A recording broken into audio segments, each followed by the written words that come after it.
नमस्कार और स्वागत है एक और गहन चर्चा में। नमस्कार। आज हम बात कर रहे हैं एक ऐसे विषय पर जो थोड़ा शायद असहज लगे, लेकिन है बहुत जरूरी। Dark psychology. जी हाँ, अंधकारमय मनोविज्ञान। ये हमारे आसपास ही है, रिश्तों में, काम की जगह पर, समाज में भी, और जाने अनजाने हम सब कभी ना कभी इसका अनुभव करते हैं या शायद इस्तेमाल भी करते हैं। बिल्कुल। देखिए, ये मनोविज्ञान का वो हिस्सा है जो इंसान के स्वभाव के उन पहलुओं को देखता है जिन्हें हम अक्सर अनदेखा करना चाहते हैं। जैसे धोखेबाजी है, स्वार्थ है, दूसरों को कंट्रोल करने की इच्छा, या फिर दूसरों को नुकसान पहुंचाने की प्रवृत्ति। अब देखिए, अनजाने में कभी थोड़ा स्वार्थी हो जाना शायद उतनी बड़ी बात ना हो, लेकिन जब कोई इन तरीकों को समझकर, जानबूझकर दूसरों का फायदा उठाने के लिए इस्तेमाल करता है, तो वो बहुत खतरनाक हो सकता है। तो आज हमारी कोशिश यही रहेगी कि इस डार्क साइकोलॉजी के कुछ मुख्य लक्षणों को, जिन्हें अब डार्क टेट्रॉइड कहते हैं, और मैनिपुलेशन मतलब मनोवैज्ञानिक हेरफेर की कुछ आम तकनीकों को आसान भाषा में समझें। हाँ, और मकसद ये है कि हम सब ऐसे बर्ताव को पहचानना सीखें, समझे कि ये काम कैसे करता है, और सबसे जरूरी, खुद को इसके बुरे असर से कैसे बचाएं। ठीक है, तो हम डार्क टेट्रॉइड के 4 लक्षणों नार्सिसिज्म, मैकियावेलियनिज्म, साइकोपैथी और सैडिज्म पर बात करेंगे। जी, और फिर मैनिपुलेशन की कुछ खास रणनीतियाँ, जैसे गैसलाइटिंग है, आइसोलेशन है, प्रोजेक्शन है, इनको उदाहरणों से समझेंगे। और आखिर में बचाव के तरीके भी। बिल्कुल, प्रैक्टिकल तरीके। बढ़िया, तो चलिए शुरू करते हैं इन डार्क टेट्राइड लक्षणों से। पहले डार्क ट्राइड होता था, 3 लक्षण, अब चौथा जुड़ा है सैडिज्म। हाँ, तो पहला और शायद सबसे ज्यादा सुना जाने वाला नार्सिसिज्म, आत्ममोह। हाँ, पर यहाँ एक दिलचस्प बात है, जो आमतौर पर समझा जाता है वैसा नहीं है। नार्सिसिस्ट लोग असल में खुद से उतना गहरा प्यार नहीं करते। अच्छा, तो फिर वो अपनी बनाई हुई एक झूठी भव्य सी परफेक्ट इमेज से प्यार करते हैं, और उनकी सारी कोशिश, सारी एनर्जी इसी इमेज को बचाने में लगी रहती है। मतलब उस इमेज के लिए वो कुछ भी कर सकते हैं, दूसरों का भला या बुरा। बिल्कुल, उस इमेज की रक्षा के लिए वो दूसरों का इस्तेमाल कर सकते हैं, तारीफ कर सकते हैं, या फिर उन्हें नीचा भी दिखा सकते हैं। और इसके लक्षण क्या बताए गए हैं? Grandiosity, superiority. हाँ, ग्रैंडियोसिटी यानी खुद को बहुत महान समझना, सुपीरियोरिटी मतलब दूसरों से बेहतर होने का यकीन, डोमिनेंस हावी होने की कोशिश करना, और एंटाइटलमेंट यानी हर चीज पर अपना हक समझना। ये तो थोड़ा थोड़ा वैसा लगता है जैसे कोई अपनी सोशल मीडिया प्रोफाइल को लेकर बहुत ज्यादा सतर्क रहता है और नेगेटिव कमेंट पर भड़क जाता है। हाँ, आपने बिल्कुल सही पकड़ा। ये आजकल के नार्सिसिज्म का एक रूप हो सकता है। व्यवहार में देखें तो ये लोग नए रिश्ते बनाने में बड़े माहिर लगते हैं, पर वो गहरे रिश्ते नहीं होते। नहीं, बिल्कुल नहीं। वो मतलब के कॉन्टैक्ट ज्यादा होते हैं। वो उन्हीं लोगों को अपने पास रखते हैं जो उनकी तारीफ करें, उनकी हाँ में हाँ मिलाएं। और अगर कोई सवाल उठाया या असहमत हो तो पहले तो उसे मैनिपुलेट करने की, मतलब अपनी बात मनवाने की कोशिश करेंगे, और अगर वो ना माने तो उसे दुश्मन समझ लेते हैं। फिर उसे बदनाम करने से भी नहीं चूकते, बस अपनी वो झूठी शान बनी रहनी चाहिए। अच्छा, दूसरा है मैकियावेलियनिज्म। ये नाम निकोलो मैकियावेली की किताब द प्रिंस से जुड़ा है ना? जी हाँ, बिल्कुल। इसका सीधा सा सिद्धांत है, अपना लक्ष्य हासिल करो, तरीका चाहे जो भी हो। मतलब एंड जस्टिफाइज द मीन्स। अपने मकसद को पाने के लिए चालाकी, धोखा, झूठ, मैनिपुलेशन सब ठीक है। ये लोग बहुत ज्यादा कैलकुलेटिंग होते हैं, हर चीज को, रिश्तों को भी फायदे नुकसान के नजरिए से देखते हैं। नार्सिसिस्ट से ये कैसे अलग हुए फिर? नार्सिसिस्ट अपनी इमेज को लेके ज्यादा परेशान रहते हैं। मैकियावेलियन लोग अपनी इमेज की उतनी परवाह नहीं करते जितना अपने लक्ष्य की। तो क्या ये कहना ठीक है कि ये कम खतरनाक हैं क्योंकि ये सिर्फ फायदे के लिए मैनिपुलेट करते हैं? ये कहना थोड़ा मुश्किल है। हाँ, ये दूसरों को नुकसान तभी पहुंचाते हैं जब उससे इनका कोई सीधा फायदा हो रहा हो, सिर्फ मजे के लिए नहीं, जैसे सैडिस्ट कर सकते हैं।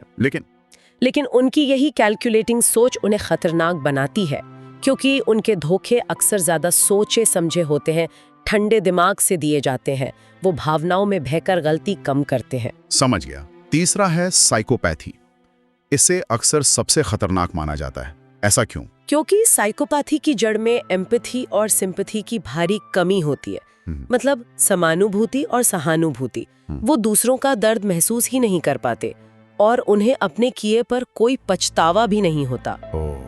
और उनमें अक्सर इम्पल्सिवनेस बहुत होती है, यानी बिना सोचे समझे कुछ भी कर देना। और थ्रिल सीकिंग, मतलब रोमांच की तलाश। वो जोखिम लेने से नहीं डरते, भले ही उससे दूसरों को कितना भी नुकसान हो जाए। पर अगर उनमें पछतावा या सहानुभूति नहीं है तो उन्हें पहचानना मुश्किल क्यों होता है? उनका बर्ताव तो अजीब होना चाहिए। यही तो बात है। कई साइकोपैथ ऊपर से देखने में बहुत आकर्षक, मिलनसार और एकदम नॉर्मल लग सकते हैं। अच्छा। हाँ, वो भावनाओं को समझते हैं पर महसूस नहीं करते। इसीलिए वो सहानुभूति या दुख का दिखावा करने में उस्ताद होते हैं ताकि दूसरों का भरोसा जीत सकें और फिर उन्हें मैनिपुलेट कर सकें। तो ये दिखावा करते हैं? बिल्कुल। यहीं पर साइकोपैथ और सोशियोपैथ का फर्क भी समझना जरूरी है। सोशियोपैथी अक्सर बिगड़ी हुई परवरिश या माहौल का नतीजा होती है। वो समाज के नियम तोड़ते हैं, जबकि साइकोपैथी को ज्यादातर जनजात या न्यूरोलॉजिकल माना जाता है। अच्छा, ये तो बड़ा फर्क है। और अब चौथा जो टेट्रायड को पूरा करता है, सैडिज्म। सैडिज्म यानी परपीड़न का मुक्ता।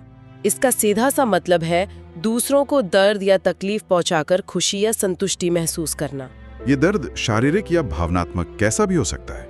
हाँ, दोनों तरह का, शारीरिक भी और भावनात्मक भी। नार्सिसिस्ट या मैकियावेलियन के उलट सैडिस्ट को दूसरों को तकलीफ देने के लिए किसी बाहरी फायदे की जरूरत नहीं होती। मतलब तकलीफ देना ही उनका मकसद और इनाम है। बिल्कुल, दर्द पहुंचाने में ही उन्हें आनंद मिलता है। ये समझना थोड़ा मुश्किल है कि किसी को दूसरे के दर्द से खुशी कैसे मिल सकती है। इसके कुछ उदाहरण दे सकती हैं जो शायद हम रोजमर्रा में देख पाएं? हाँ, समझना वाकई मुश्किल है।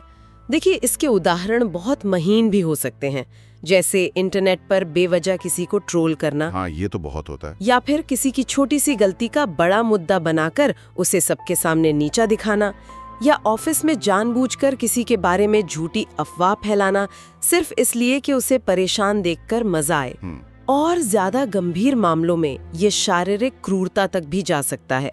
कभी कभी ये लोग ऐसे प्रोफेशन की तरफ भी खिंच सकते हैं जहां दूसरों को कंट्रोल करने या सजा देने का मौका मिले। हालांकि ये जरूरी नहीं कि उस पेशे में हर कोई सैडिस्ट हो। मूल बात है दर्द पहुंचाने में आनंद। हाँ, बिल्कुल। ये तो थे 4 डार्क लक्षण। अब बात करते हैं कि ये लक्षण अक्सर किस तरह के मनोवैज्ञानिक हेरफेर यानी मैनिपुलेशन में नजर आते हैं। कई तकनीकें हैं, पर कुछ बहुत आम हैं और बहुत नुकसान पहुंचाती हैं। पहली है गैसलाइटिंग। इसका नाम तो बहुत सुना है आजकल। जी हाँ, गैसलाइटिंग शब्द असल में 1944 की एक फिल्म गैसलाइट से आया है। ये मैनिपुलेशन का एक बहुत ही, कह सकते हैं, घातक रूप है। इसमें मैनिपुलेटर धीरे धीरे पीड़ित को उसकी अपनी याददाश्त पर, उसकी समझ पर, उसकी भावनाओं पर और आखिरकार उसकी सच्चाई पर ही शक करने पर मजबूर कर देता है। इतना ज्यादा? हाँ, पीड़ित को लगने लगता है कि शायद वो पागल हो रहा है या चीजों को गलत समझ रहा है। इसका कोई ठोस उदाहरण दे सकती हैं? ऑफिस से रिश्ते का? जरूर। मान लीजिए एक रिश्ते में एक पार्टनर लगातार दूसरे से छोटी छोटी बातों पर झूठ बोलता है। मैंने तुम्हें बताया तो था मीटिंग के बारे में। नहीं, तुमने ऐसा कभी नहीं कहा। फिर जब दूसरा पार्टनर कहता है कि मुझे याद है तुमने नहीं बताया, तो पहला पार्टनर बहुत आत्मविश्वास से कहता है, तुम्हारी याददाश्त आजकल ठीक नहीं रहती, तुम बहुत स्ट्रेस में हो।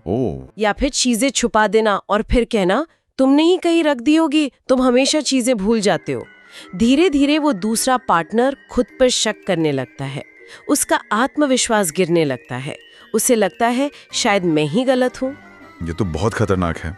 ये तो पीड़ित की पूरी दुनिया ही पलट देता है। बिल्कुल, ये पीड़ित के कॉन्फिडेंस और फैसले लेने की क्षमता को पूरी तरह खत्म कर देता है। इसको पहचानने के कुछ संकेत हो सकते हैं, जैसे लगातार कंफ्यूज्ड महसूस करना, अपनी याददाश्त पर शक करना, हर छोटी बात के लिए माफी मांगना, ये महसूस करना कि आप कुछ ज्यादा ही संवेदनशील हो रहे हैं, निराशा महसूस करना। और क्योंकि ये धीरे धीरे होता है, इसे पहचानना मुश्किल हो जाता है। गैसलाइटिंग के साथ साथ अक्सर एक और चीज होती है, आइसोलेशन।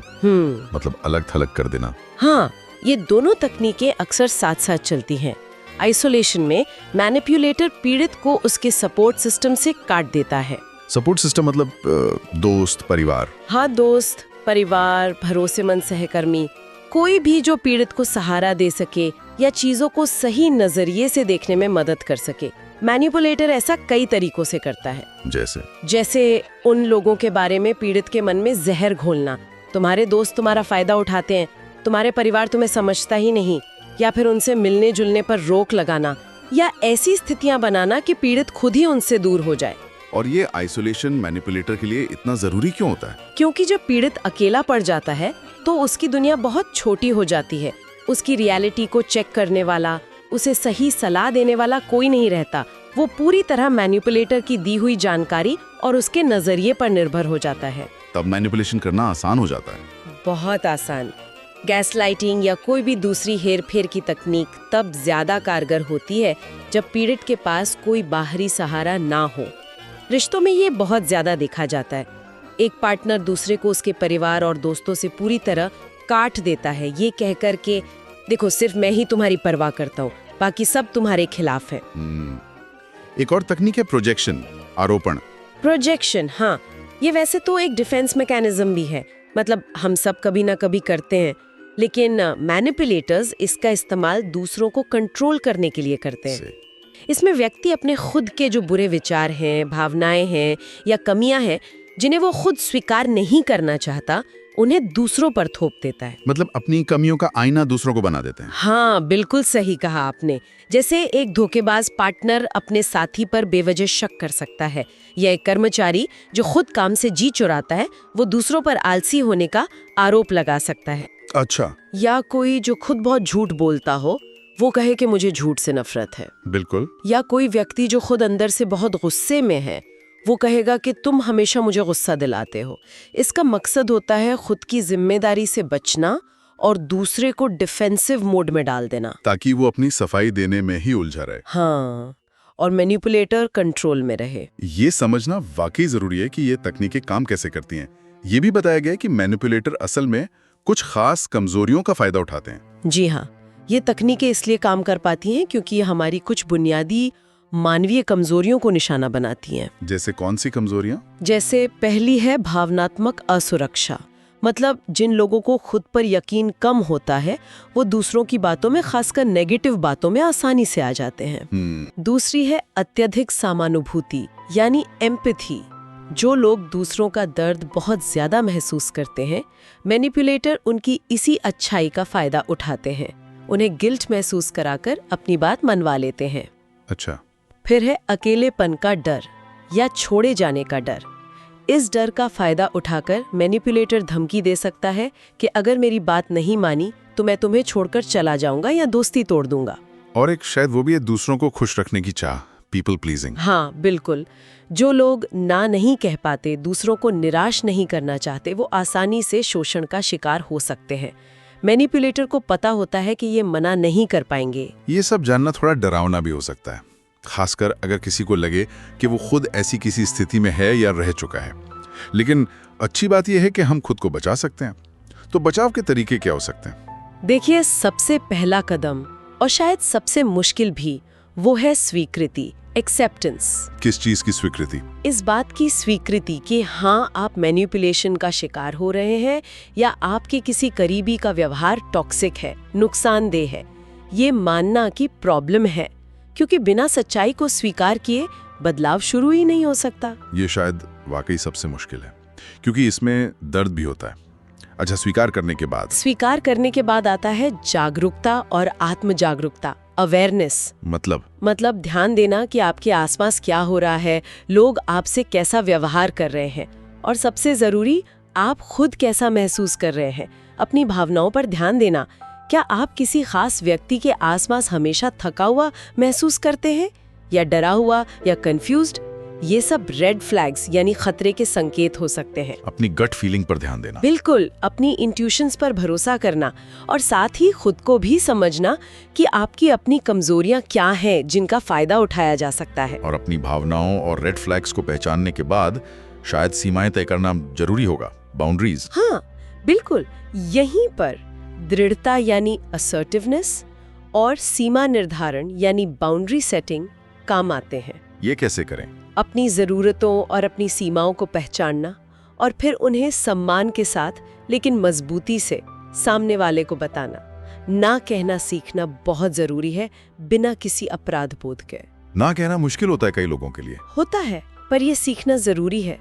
इसका मतलब झगड़ा करना या अग्रेसिव होना नहीं है, बस अपनी बात पर शांति से कायम रहना है। एक सिद्धांत है प्रेम के साथ अलगाव, यानी डिटैच विथ लव। ये क्या है? इसका मतलब है कि आप व्यक्ति से रिश्ता रख सकते हैं, उससे प्यार कर सकते हैं, लेकिन उसके बुरे या हानिकारक व्यवहार को स्वीकार करने से या उसे बढ़ावा देने से इनकार कर सकते हैं। आप अपनी सीमाएं स्पष्ट कर देते हैं। अच्छा, आत्मसम्मान का निर्माण भी बचाव का एक अहम हिस्सा लगता है, सेल्फ एस्टीम। निश्चित रूप से, क्योंकि मैनिपुलेटर अक्सर पीड़ित के आत्मसम्मान को ही निशाना बनाते हैं, उसे तोड़ने की कोशिश करते हैं। इसलिए आत्मसम्मान का निर्माण बहुत महत्वपूर्ण है। इसे कैसे करें? खुद के प्रति दयालु बने, अपनी गलतियों से सीखें पर खुद को कोसे नहीं। अपनी सफलताओं को स्वीकार करें, चाहे वो कितनी ही छोटी क्यों न लगें, और अपनी कीमत समझने के लिए दूसरों की तारीफ या मंजूरी पर निर्भर न रहें। मतलब इंटरनल वैलिडेशन। हाँ बिल्कुल, अपना ध्यान अपने लक्ष्यों पर लगाएं। ऐसे लोगों के साथ रहें जो आपको अच्छा महसूस कराते हैं, आपको ऊपर उठाते हैं, ना कि नीचा दिखाते हैं। इसमें क्या शारीरिक देखभाल का भी कोई रोल है, फिजिकल सेल्फ केयर? हाँ बिल्कुल है। आत्म देखभाल जिसमें शारीरिक स्वास्थ्य भी शामिल है, बहुत जरूरी है। हम क्या खाते हैं, कितनी नींद लेते हैं, व्यायाम करते हैं या नहीं, इन सब का सीधा असर हमारे मूड पर, हमारी एनर्जी पर और हमारे आत्मविश्वास पर पड़ता है। अच्छा। हाँ, जब हम शारीरिक रूप से बेहतर महसूस करते हैं तो हम मानसिक रूप से भी चुनौतियों का सामना करने के लिए ज्यादा तैयार होते हैं, मैनिपुलेशन से डील करने के लिए भी ज्यादा मजबूत महसूस करते हैं। और एक आखिरी पॉइंट रहता, अपनी स्वायत्तता बनाए रखना, ऑटोनॉमी। जी हाँ, स्वायत्तता बनाए रखना मतलब किसी भी रिश्ते में अपनी पहचान, अपनी पसंद नापसंद, अपने विचार और अपने फैसले लेने की आजादी को बनाए रखना। ये जरूरी क्यों है? क्योंकि मैनिपुलेटर्स अक्सर कोशिश करते हैं कि पीड़ित पूरी तरह उन पे निर्भर हो जाए, अपनी अलग पहचान खो दे। इसलिए अपने लिए समय निकालना, जिसे मी टाइम कहते हैं, अपने शौक पूरे करना और ऐसे फैसले लेना जो आपके लिए सही हो, भले ही वो दूसरों को पसंद ना आए, ये सब जरूरी है। और शायद अपने सपोर्ट सिस्टम से जुड़े रहना भी इसी का हिस्सा है। बिल्कुल, याद रखिए, आइसोलेशन स्वायत्तता का दुश्मन है।